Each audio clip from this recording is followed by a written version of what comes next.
இன்னைக்கு நம்ம மீன் தொட்டி தான் ரெடி பண்ண போகிறோம். கல் மண்ணெல்லாம் வச்சு ரெடி பண்ண போகிறோம். அதில் கல்லுலாம் போட்டுக்கலாம். பெரிய கல் தான் நம்மளுக்கு கிடச்சிருக்கு, சின்ன கல் நம்மளுக்கு அதிகமாக கிடைக்கல. அதனால ஃபஸ்ட்டு பெரிய கல்லையும் போட்டுக்கோங்க. பெரிய கல்லை போட்டுக்கிறதுக்கப்புறம் நம்ம குஸ்தா கல்னு ஒன்று போட போகிறோம். அதில் பபுள்ஸ் வரும். நான் உங்களுக்கு அந்த கல்லை மட்டும் தனியாக எடுத்து காட்டுறேன். மிகப்பெரிய கல் எடுத்து போட போகிறோம்.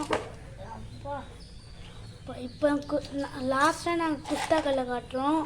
சின்ன சின்ன கல் கொஞ்சோண்டி கிடச்சிது, அதை போட்டுக்கலாம். இப்போ தண்ணி பிடிச்சியும் இந்த குஸ்தா கல்லையும் உங்களுக்கு காட்டுறோம் வாங்க. நம்மக்கிட்ட 2 குஸ்தாக்கள் இருக்குது. ஒன்று பெருசாக இருக்குது, நிறைய நம்மக்கிட்ட பெருசு இருக்குது. சின்னது ஒன்று தான் கைஸாக இருக்குது. நீங்கள் கமெண்டில் சொல்லுங்கள், நாங்கள் வேணால் தரோம். நாங்கள் டிஸ்கிரிப்ஷனில் கொடுத்துருக்கோம், கால் பண்ணி கேளுங்க. பபுள்ஸ் வருது. இதில் கொஞ்சம் தான் வரும். இப்போ பெரிய கல்லை போட்டால் வந்துக்கிட்டே இருக்கும். வேணா இந்த கல்லெடு. இப்போ போடலாமா?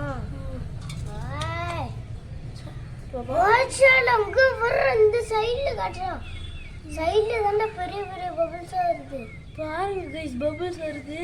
இதை விட பெரிய கல்லாம் செம்மையாக வரும். இன்னும் கொஞ்சம் குட்டி கல் எடுத்தா இப்போ நான் உங்களுக்கு காட்டுறேன் பாருங்க எப்படி இருக்குன்ட்டு.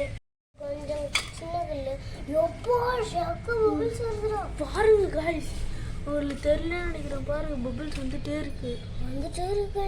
சின்ன சின்னதாக வந்துட்டே இருக்கு, தெரியல? தெரியுதா கைஸ்? இன்னும் சின்ன கல்னா செம்மையாக வரும். அதை காட்டுறேன் பாருங்க. பாருங்க கைஸ், பபுள்ஸ் வருது கைஸ். பாருங்க கைஸ், பார்த்தீங்கன்னா சூப்பராக இருக்குன்ட்டு. நான் மேலேருந்து உங்களுக்கு காட்டினா நல்லாவே இருக்காது. இந்த பக்கத்துலேருந்து பார்த்தா தான் உங்களுக்கு சூப்பராக இருக்கும். இந்த நிறைய வீடியோ போகிறதுக்கு நம்ம சேனல் லைக் சப்ஸ்கிரைப் போட்டுருங்க. Thank you guys.